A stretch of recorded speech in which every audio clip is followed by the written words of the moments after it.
Gets ka? Isang lalaking nakatayo ang nagtanong, bayad sa stall para sa buwan. Natakot ang maliit na batang babae.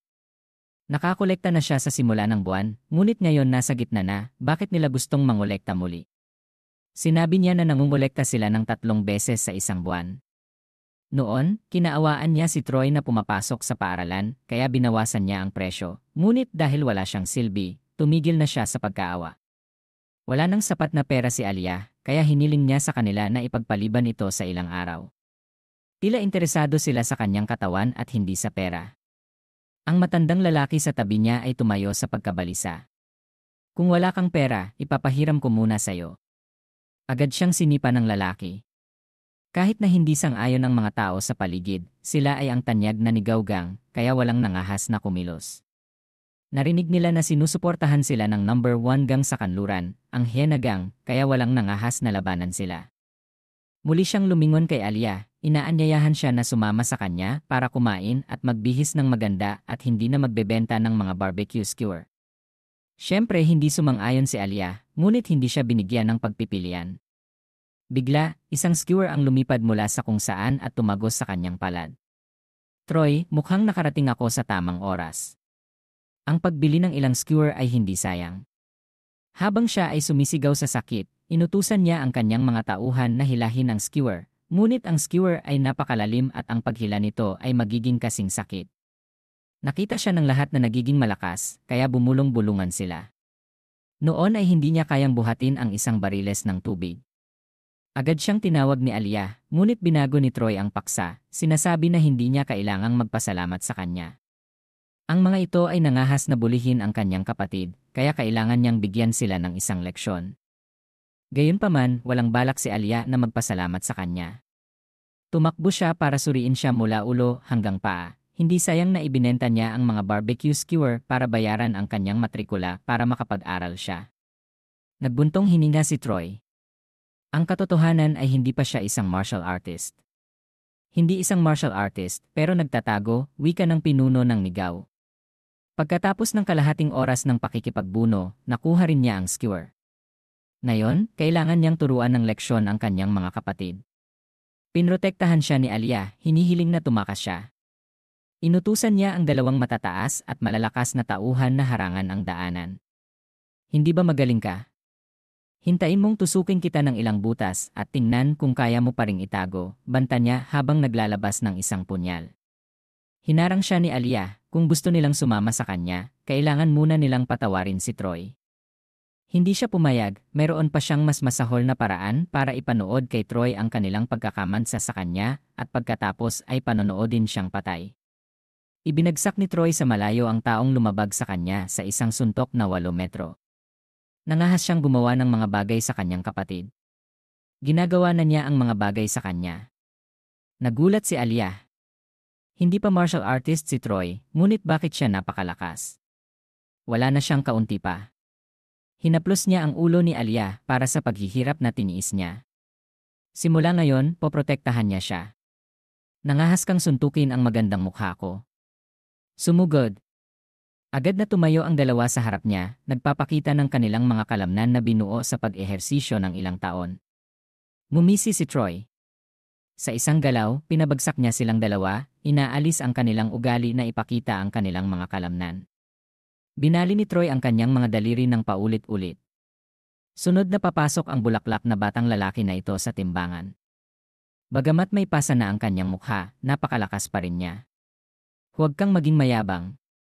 Mayroon akong number 1 gang sa kanluran, ang Hyena Gang, bilang suporta. Kung nangahas kang suntukin ako, hindi ka patatawarin ni Kevin. Hinawakan ni Alia ang kanyang kamay, ayaw niyang hawakan niya ang Hyena Gang. Sumang-ayon din sa kanya ang mga dumaraan. Ang mga karaniwang tao tulad nila ay hindi maaaring hawakan ang mga yon. Narinig din nila na mayroon silang daan-daang mga hyena na nagbabantay sa bahay.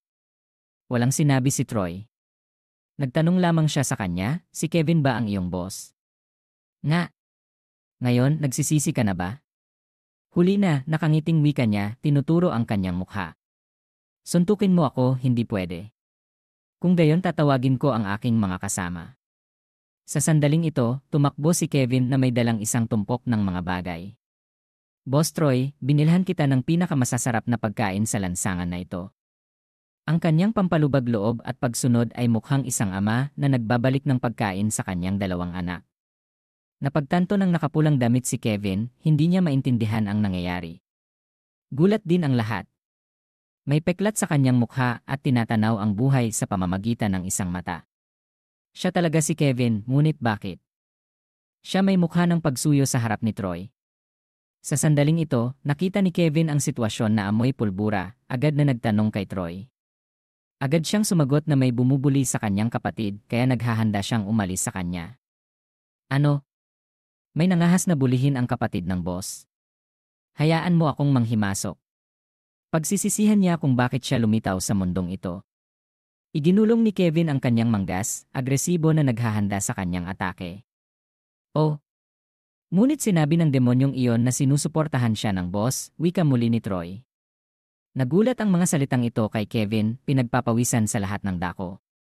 Tumakbo siya na humihingi ng tawad sa kanya. Boss, maniwala ka sa akin. Sa sandaling ito, lumabas ang lalaking nakapulang damit at ipinakilala ang kanyang sarili. Siya si Kevin Nirgao. Noong nakaraang taglamig, binigyan pa niya si Kevin ng isang balahibong kurbata. Pagkatapos ay lumuhod siya sa kanyang paanan, umiiyak at nagmamakaawa. Lagi siyang nakatuon sa pagtulong kay Kevin na pamahalaan ang lansangan sa mga nakalipas na taon. Bagamat walang ambag, ginawa niya ang kanyang bahagi. Nagmamakaawa siya na bigyan siya ng isang pagkakataon. Sa kanyang puso, pinaplano niya ang isang plano. Hindi niya inaasahan na kilala si Kevin ni Troy, kaya kailangan niyang hayaan na palitan ng pera ang tao.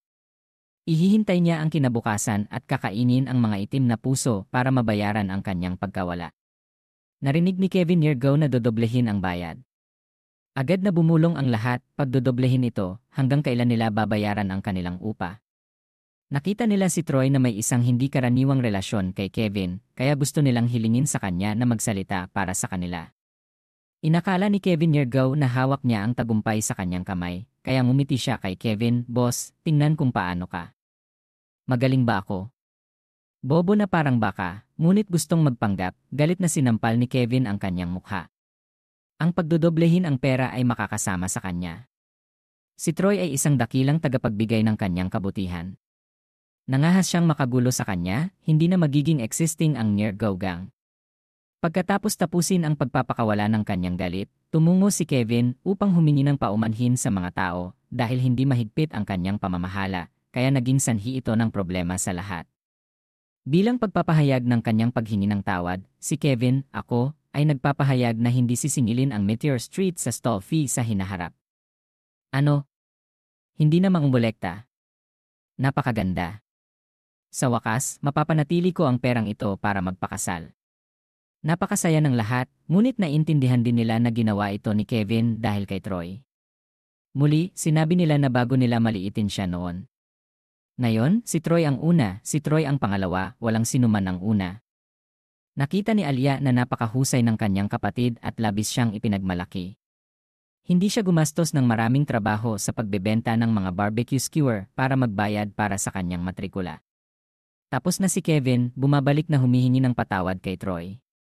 Boss Troy, nakita mo ba kung gaano ako kahusay? Medyo, sagot ni Troy. Pagkatapos ay sumama siya kay Alia pauwi. Hindi nakakalimutang sabihin sa kanya na dalhin siya sa liwanag ang Hell Arena sa katapusan ng linggo. Magalang na yumuko si Kevin sa kanyang puso, nagtitiwala sa kanyang sarili na nakuha na niya ang kanyang pagkilala. Nang gabing iyon, sa tahanan ni Qin, tinatanong ni Qin Zeng, ama ni Qin Mei, ang kanyang anak tungkol sa aralin sa kakaibang hayop mayong araw, nag-aalala na baka natakot siya. Nagpanggap si Qin Mei na ayos lang, sinasabi na siyempre hindi. Sobra siyang tinantya ng ama, hindi gaanong nakakatakot ang mga mababang uri ng kakaibang hayop kaysa sa dinala niya para panoorin sa liwanag ang Hell Arena, kaya walang dapat ikatakot. Ikinalugod ito ni Qin Zeng, pinupuri ang kanyang anak. Nakita niya na nakatakda na ang relo sa gabing iyon, kaya sinabi ni Qin Mei na alis na siya para magpatuloy sa pag-aaral sa Pharmaceutical Guild. Pagkatapos niyang umalis, binago ni Qin Zeng ang kanyang mukha na tinawag si Qin Yi sa kanyang tabi. Tungkol sa dahilan kung bakit napalaya ang hyena, ayon sa kanyang pagsisiyasat, may isang nag-iniksyon ng berserk drug sa katawan nito. Berserk drug? Sinong nangahas na gumawa nito? Ang mukha ni Qin Zheng ay puno ng madilim na ki. Gayunpaman, nagsisiyasat pa rin si Qin Yi. Bukod dito, sinadya ng lihim na kamay na mag-iwan ng mga bakas, tila gusto nilang magpadala ng banta sa kanya. Galit na ipinukpok ni Qin Zheng ang kanyang kamay sa mesa. Sino ang nangahas na magpadala ng banta sa kanya nang may pagyayabang? Nag-utos si Qin Zheng na imbestigahan ang pinagmulan. Kahit sino, kung nangahas silang hawakan ang kanyang pinakamamahal na anak, kailangan nilang magbayad.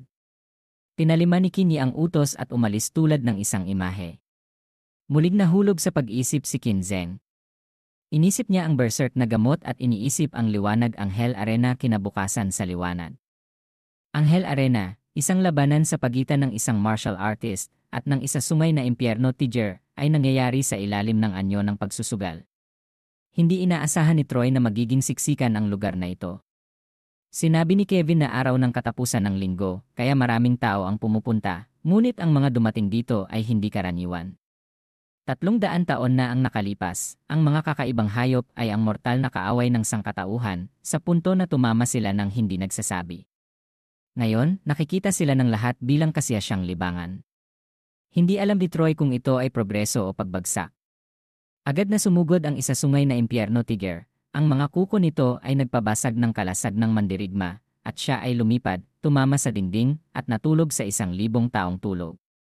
Nabigo si Kevin na tumaya ng 100 milyong barya na hindi mura. Curious si Troy at tinanong siya kung mayroong anumang limitasyon sa mga lumalahok, ngunit walang ganoong bagay. Hanggat may gustong sumali, pumunta sila sa arena. Napakaganda. Susubukan ko doon. Kung matatalo ko ang isa sungay na impyerno tiger, siguradong tataas ng husto ang ki, wika ni Troy kay Kevin, pusta ka ng 1-0, 0-0-0. Bago siya makapusta, tumalo na siya roon. Damn, boss, huwag. Ikaw ay isang mahalagang parmasyutiko, paano ka makikipaglaban sa mga kakaibang hayop na yon? Sa sandaling iyon, sa e-room, tumaya din si Qin Mei at sinubukan ang kanyang swerte para sa 1,000 barya sa pagkakataong ito. Bagamat mayaman siya, ang pakiramdam ng kawalan ng swerte ay hindi komportable. Umuupo si Qin Zheng sa likod, inaaliw ang kanyang anak sa pamamagitan ng pagbibigay sa kanya ng 100 gintong barya para maglaro ng malaya. Salamat, Ama, masayang tinanggap ni Qin Mei ang pera. Sa simula, gusto ni Qin Zheng na alamin ang sitwasyon. Hindi niya inaasahan na sasama siya, kaya kinailangan niyang ipagpaliban ang kanyang schedule sa susunod na pagkakataon. Ang kanyang anak ang pinakamahalaga. Bigla, nagtanong siya tungkol kay Troy, napansin na siya ay sumasama sa kanya kamakailan, kaya naging curious siya. Kinabahan si Qin Mei.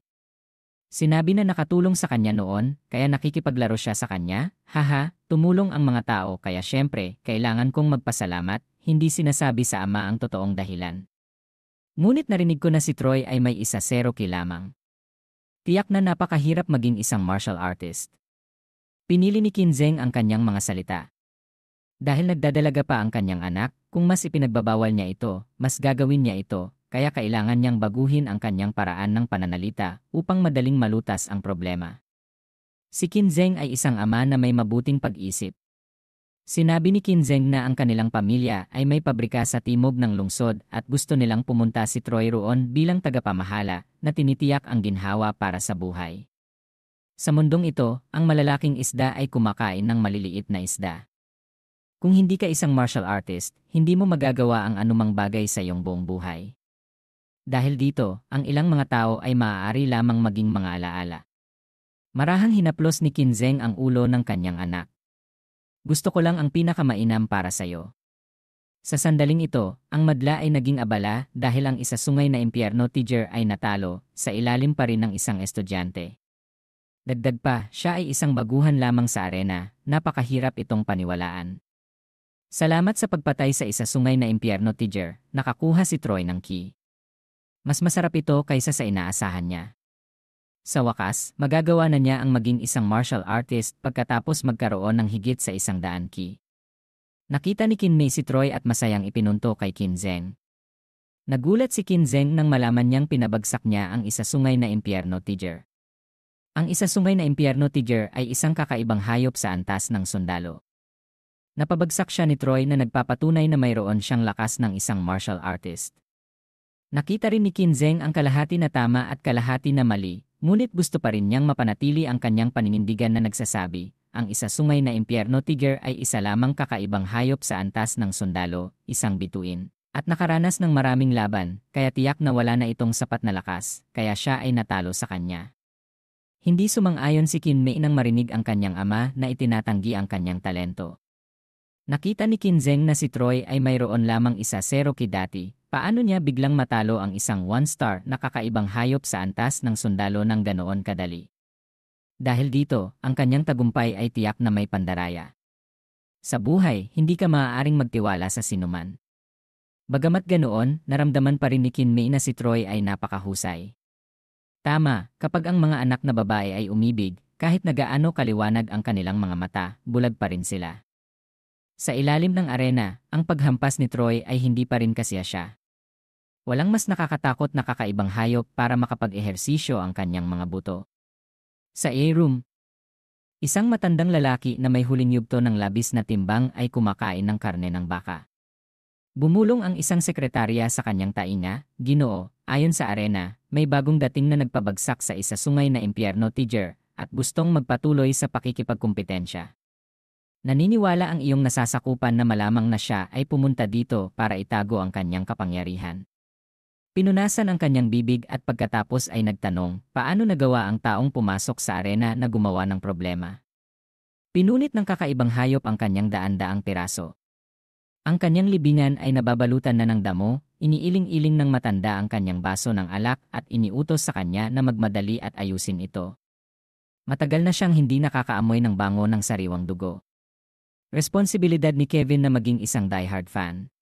"Boss, ikaw ay nasa tuktok. Sa ilang mga suntok, sinundo mo ang impyerno doon. Ikaw talaga ang boss ko. Ibigay mo rito," malamig na sinabi ni Troy na nagdulot sa kanya na hindi maintindihan. Sinabi ni Troy kanina kay Kevin na magpusta ng isa 0-0-0-0 para sa kanya. Nagulantang si Kevin at sumigaw, "Oh, patay na ako. Abot kamay pa lang ako sa iyo, kaya kinalimutan kong tumaya." Marahang pinasabog ni Troy ang kanyang mga daliri. Hindi mahirap ang panununtok, ngunit hindi siya makakakuha ng pera. Maaaring iwan na niya ang kasamahang ito. Mabilis na tumakbo si Kevin para tumaya ng 20,000 para sa kanya. Kung gaano siya kalakas, tiyak na mananalo pa rin siya. Pinahiran niya ang malamig na pawis. Ang kanyang aura ay napakakatakot, isang sulyap lang ang nagpagusto sa kanya na magsuot ng lampin. Sa sandaling iyon, isang 2-star na kakaibang hayop sa antas ng sundalo, ang buntot Dragon Cat, ay ipinadala para labanan si Kinzeng na hindi inaasahan na mangahas siyang makipagkumpetensya sa kanya, na gustong bumisita sa mga ninuno ng maaga. Sa kabaligtaran, labis na naniniwala si Kinmei kay Troy. Sino ang nagpapahintulot sa kanya na maging idolo niya? Sa ilalim ng arena, hinawakan ni Troy ang buntot ng buntot Dragon Cat, pinabagsak ito. Kasindali ng pagkain ng porridge. Bumalik si Kinmei na nagmamayabang kay Kinzeng, "Ama, nanalo si Troy." Muli, nagdahilan si Kinzeng na ikinulong ang buntot Dragon Cat sa loob ng mahabang panahon, kaya bumaba ang kanyang kapasidad sa paglaban, ngunit hindi niya tinanggap na maging kanyang manugang. Ang susunod na tagpo ay isang 3 sungay na baka. Hindi naiintindihan ni Kinzeng kung ano ang sinusubukan niyang ipakita. Ang 3-eyed Hellbull ay isang 3-star na kakaibang hayop sa antas ng sundalo. Ang lakas ng atake nito ay kayang liparin ang isang armored warrior. Nilakasan ni Kinmei ang kanyang ama. Kanina, inakala rin niyang malapit ng sumuko si Troy, ngunit ano ang resulta? Tiyak na hindi nakita ng 4 niyang mata ang 2 beses, ngunit tila kailangan na niyang magpakonsulta para sa mga bagong salamin dahil muling naagaw ni Troy ang 3-eyed Hellbull ng madali. Sa isa na suntok, lumipad ang 3 mata sa kalayuan. "Nakikipagbiruan ka sa akin." Hindi na mapanatili ni Kinzeng ang kanyang pagpipigil. Ang 2 ama at anak ay may magkaibang ugali. Hindi napigilan ni Kinmei na humalakhak. "Ama, may gusto ka pa bang sabihin?" Hindi alam ni Kinzeng kung ano ang sasabihin. Sa kabutihang palad, mayroong isang bagay na nagpalaya sa kanya. Iyon ay ang 6-star na kakaibang hayop sa antas ng sundalo, ang Iron-armed gorilla, ngunit hindi niya maintindihan kung bakit ipinadala ng arena ang malakas na kakaibang hayop na iyon sa arena. Sa pagkakataong ito, kinailangan humingi ng tulong si Kinmei sa kanyang ama. Bagamat siya ay isang taong gulang ng martial artist, hindi siya nangahas magsakripisyo nang nakatayo sa harap ng 6-star na kakaibang hayop sa antas ng sundalo, hindi pa rin si Troy papasok sa propesyon. Nag-aalangan si Qin Zheng at pagkatapos ay sumang-ayon. Pagkatapos ng lahat, nailigtas ni Troy ang buhay ng kanyang anak, hindi siya kasing walang silbi gaya ng sinabi. Maaaring mayroon pa siyang likas na talento. Maaari niya itong mapanalunan muna. Agad na pinasabi ni Qin Zheng sa tagapamahala na huwag payagan ang laban dahil ang taong nasa arena ay junior niya. Sa oras na yon, nag-ulat ang sekretarya kay Deo na si Qin Zheng na gustong pigilan ang laban, tila hindi niya gusto si Qin Zheng. Nangahas pa rin siyang magbigay ng mga utos sa kanyang arena. Tila hindi pa sapat ang hyena na nasawi noon para magbigay ng babala. Sa 13 floor ng beast na piitan, ilabas ang kakaibang hayop, ang Green Travel Frog. Siyempre tinanggihan ni Qin Zheng ang kahilingan ni Theo. Ginawa ng sekretarya ang dahilan na ang mga panuntunan ng arena ay hindi pinapayagan ang pagkaantala ng laban at mayroong maraming mga manonood. Kung malalaman nila ito, hindi ito magiging maganda. Bumuntong hininga si Qin Zheng. Sinubukan niya, ngunit hindi ito gumana. Ngayon ay maaasa lamang siya kay Troy. Bukod pa rito, gusto rin ni Deo na ipaabot ang mga salita kay Qin Zheng. Kung hindi siya sumasang-ayon sa kahilingan ng second in command, hindi lamang ito isang berserk na hyena sa hinaharap. Narinig ito ni Qin Zheng na parang kulog sa kanyang ulo. Tulad ng inaasahan, ang nangyari sa paaralan ay gawa ng matabang pangalang iyon. Ang second in command ng liwanag ang Hell Arena na ito si Edward mula ngayon ang magiging mortal na kaaway niya. Nakita ni Qin Mei na hindi maganda ang kanyang kulay kaya nag-aalala si at nagtanong. Sinabi ni Qin Zheng na medyo pagod siya kaya gusto niyang umuwi pagkatapos ng laban. Iniisip sa kanyang puso na pagbalik niya, agad niyang palalakasin ang proteksyon para sa kanya at hindi hahayaan ang kanyang anak na mapunta sa panganib muli. Sa sandaling iyon, nagpupusta si Kevin para kay Troy. Sa pagkakataong ito, ubos kaya ang lahat, tumataya ng 1-0, 0-0-0 gintong barya hanggang sa punto na kinailangan siyang pigilan ng mga tao sa paligid. Kapatid, huwag masyadong maging excited. Ang labis na pusta ay kakainin ka, hindi ka makakakain. Kailangang malaman ng isang tao kung kailan sila tataas at bababa. Ngayon, ang pusta ni Troy ay isa paghahati 100. Magagawa mong kumain ng kabuuan at umiyak. Nakita ang pagpusta ni Kevin para kay Troy, kinukutya ng mga tao sa paligid kung may problema sa kanyang utak. Makita nila na sa lalong madaling panahon o huli, matatalo ang batang iyon, lalo na ang Iron-armed gorilla ay may gamit na bakal. Hindi lamang iyon, ang lakas nito ay napakalaking kaya maaaring sila ay makipag-ugnayan kay Troy tulad ng isang mandirigma. Sa pagkakataong ito, nagkaroon ng ilang mga pasa si Troy. Harapin ang Iron-armed gorilla nang hindi naglalaro, medyo mahirap kainin. Matapos maging isang tunay na martial artist, hindi pa rin niya nagagamit ang kasanayan. Ngayon, subukan niya kasama ang Iron-armed gorilla upang makita kung bumaba ang talento sa loob ng ilang daang taon. Gamit ang kanyang kamay, kinuha ni Troy ang isang espada mula sa malayo. Nakita ng mga manonood na alam niyang gumamit ng armas, ngunit parang huli na. Kung makapanalo sila sa ilang laban, kailangan nilang kusang loob na umatras. Kung pinagalit nila ang arena, ang resulta ay kakilakilabot. Sinabi ni Qin Zheng kay Qin An na dapat na silang umuwi. Siguradong matatalo siya. Kung swertehin siya, mapapanatili niya ang kanyang buhay, ngunit sa hinaharap, maaari lamang siyang humiga. Ayaw sumuko ni Qin An, gustong bumaba para iligtas ang buhay ni Troy. Agad na pinigilan siya ni Qin Zheng. Pinalaki niya siya ng 18 taon, ngunit nakalimutan na niyang turuan siya na hindi magsakripisyo ng kanyang buhay para sa isang lalaki. Sa ibaba, tumalo ng Iron-armed gorilla, napakalaki na tinatakpan nito ang araw. Sumigaw ang karamihan, patayin siya. Natense si Kevin na parang nagtitibi. Napusta na niya ang lahat kay Troy. Kung matatalo siya, kakainin nilang lahat ang labi sa mga araw. Umiyak sa sakit si Qin An. Agad na tinakpan ni Qin Zheng ang mga mata ng kanyang anak upang hindi niya makita ang masakit na eksena. Isa talaga siyang may pag-iisip na ama. Hindi hinayaan na makita ng kanyang anak ang madugong eksena. Agad itong pinaghiwa ng Iron-armed gorilla ng lightning cutter ni Troy.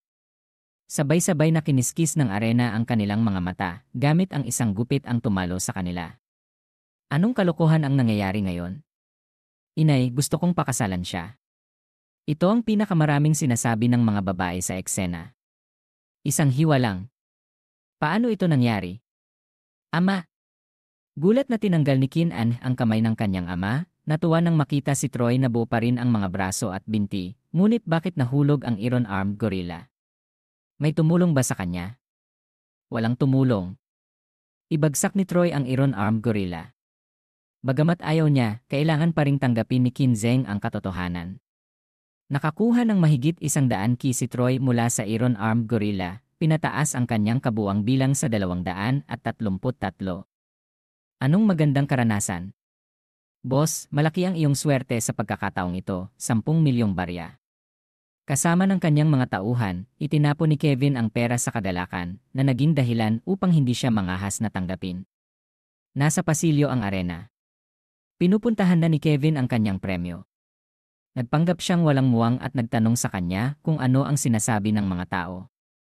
Ikaw lang ang nanalo, ha? Nakakahiya. Hindi dahil hindi sila nagtitiwala sa Boss Troy. Tumawa ang lahat ng may pagtataka na naging dahilan upang hindi mangahas na lumapit si Troy. Sa pagkakataong ito, nakakuha sila ng maraming pera para mapabuti ang buhay ni Alia at hindi niya kailangang magtrabaho ng husto. Sa sandaling ito, tumakbo si Kian at hinaplos ang kanyang buhok, ipinapakita ang kanyang pinakamagandang pagpapakita. Kanina nakita kitang nakikipaglaban sa itaas, Troy. Talagang mahusay ka.